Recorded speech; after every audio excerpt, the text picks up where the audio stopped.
اور تمہارے چھوٹے اور تمہارے بڑے سب مل کر میرے ہلاک کرنے کے لیے دعائیں کریں، یہاں تک کہ سجدے کرتے کرتے ناک گل جائیں اور ہاتھ شل ہو جائیں، تب بھی خدا ہرگز تمہاری دعا نہیں سنے گا اور نہیں رکے گا جب تک وہ اپنے کام کو پورا نہ کرے۔ اور اگر انسانوں میں سے ایک بھی میرے ساتھ نہ ہو تو خدا کے فرشتے میرے ساتھ ہوں گے، اور اگر تم گواہی کو چھپاؤ تو قریب ہے کہ پتھر میرے لیے گواہی دیں۔ بس اپنی جانوں پر ظلم مت کرو، کاذبوں کے منہ اور ہوتے ہیں اور صادقوں کے اور۔ خدا کے مامورین کے آنے کے لیے بھی ایک موسم ہوتے ہیں، پھر جانے کے لیے بھی ایک موسم۔ بس یقیناً سمجھو کہ میں نہ بے موسم آیا ہوں اور نہ بے موسم جاؤں گا۔ خدا سے مت لڑو، تمہارا یہ کام نہیں کہ مجھے تباہ کر دو۔ پھر آپ فرماتے ہیں، چنانچہ میں بار بار کہتا ہوں کہ توبہ کرو، کہ زمین پر اس قدر آفات آنے والی ہیں کہ جیسا کہ ناگہانی طور پر ایک سیاہ آندھی آ جاتی ہے،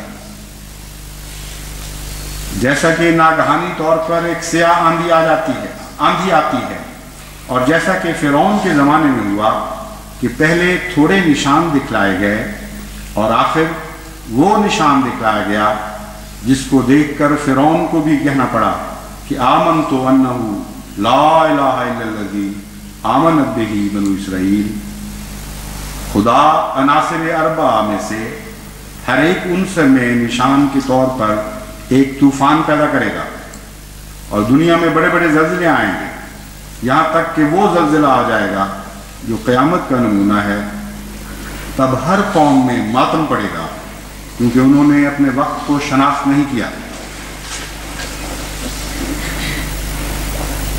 پھر حضور فرماتے ہیں، دنیا میں ایک نذیر آیا اور دنیا نے اسے قبول نہیں کیا، لیکن خدا اسے قبول کرے گا۔ دنیا نے اس کو قبول نہیں کیا، لیکن خدا اسے قبول کرے گا اور بڑے زور آور حملوں سے اس کی سچائی ظاہر کر دے گا۔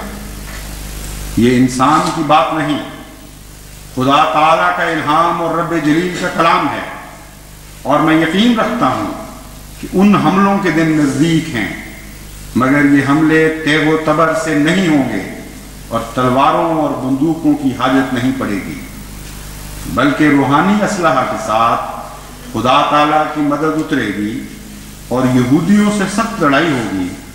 وہ کون ہیں؟ اس زمانہ کے ظاہر پرست لوگ جنہوں نے بالاتفاق یہودیوں کے قدم پر قدم رکھا ہے۔ ان سب کو آسمانی سیف اللہ دو ٹکڑے کرے گی۔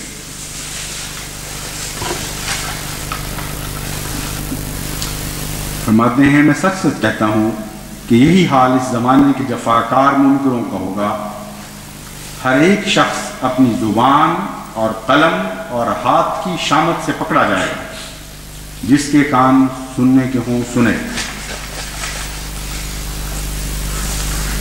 پھر فرماتے ہیں، یاد رکھو کہ آخر یہ لوگ بہت شرمندگی کے ساتھ اپنے منہ بند کر لیں گے اور بڑی ندامت اور ذلت کے ساتھ تکبیر کے جوش سے دستکش ہو کر ایسے ٹھنڈے ہو جائیں گے کہ جیسے کوئی بھڑکتی ہوئی آگ پر پانی ڈال دے۔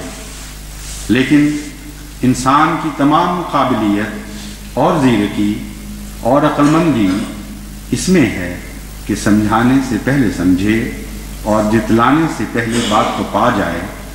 اگر سخت مغز خوری کے بعد سمجھا تو کیا سمجھا؟ بہتوں پر عنقریب وہ زمانہ آنے والا ہے کہ وہ کافر بنانے اور گالیاں دینے کے بعد پھر رجوع کریں گے، اور بدظنی اور بدگمانی کے بعد پھر حسن ظن پیدا کریں گے۔ پھر آپ فرماتے ہیں، خدا نے مجھے بار بار خبر دی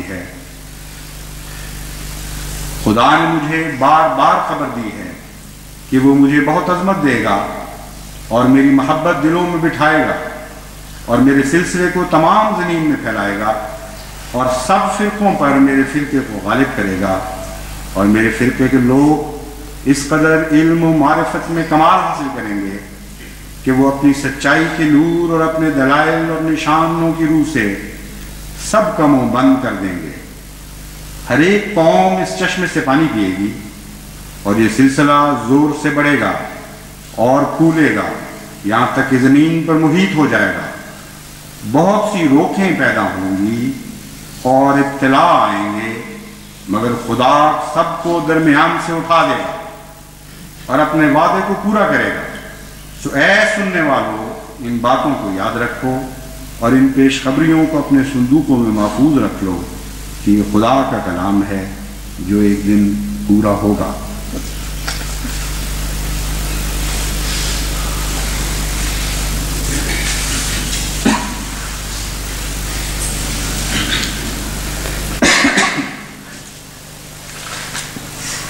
الحمدللہ نحمدہ ونستعینہ ونستغفرہ ونؤمن بہ ونتوکل علیہ ونعوذ باللہ من شرور انفسنا ومن سیئات اعمالنا. من يهده الله فلا مضل له ومن يضلل فلا هادي له ونشهد أن لا إله إلا الله وحده لا شريك له ونشهد أن محمدا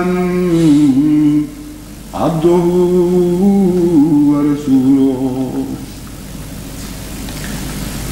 عباد الله رحمكم الله إن الله يأمر بالعدل والإحسان وإيتاء ذي القربى وينهى عن الفحشاء والمنكر والبغي يعظكم لعلكم تذكرون. يعظكم لعلكم تذكرون. اذكروا الله يذكركم وادعوه يستجب لكم وَلَذِكْرُ اللَّهِ أَكْبَرُ. آئندہ چند روز میں خصوصیت کے ساتھ پاکستان میں جو جماعت پر حالات گزر رہے ہیں ان کو مد نظر رکھ کر دعائیں کریں، بہت کثرت کے ساتھ اور عاجزی اور گریہ‌داری کے ساتھ. اور آئندہ چند ماہ میں بھی مسلسل خصوصی دعائیں جاری رکھیں، کیونکہ آئندہ چند ماہ جماعت کی تاریخ میں ایک غیر معمولی مقام رکھتے ہیں. اور میں اللہ کی حضور سے امید رکھتا ہوں کہ خدا کی طرف سے انشاءاللہ جماعت کو عظیم خوشخبریاں عطا کی جائیں گی.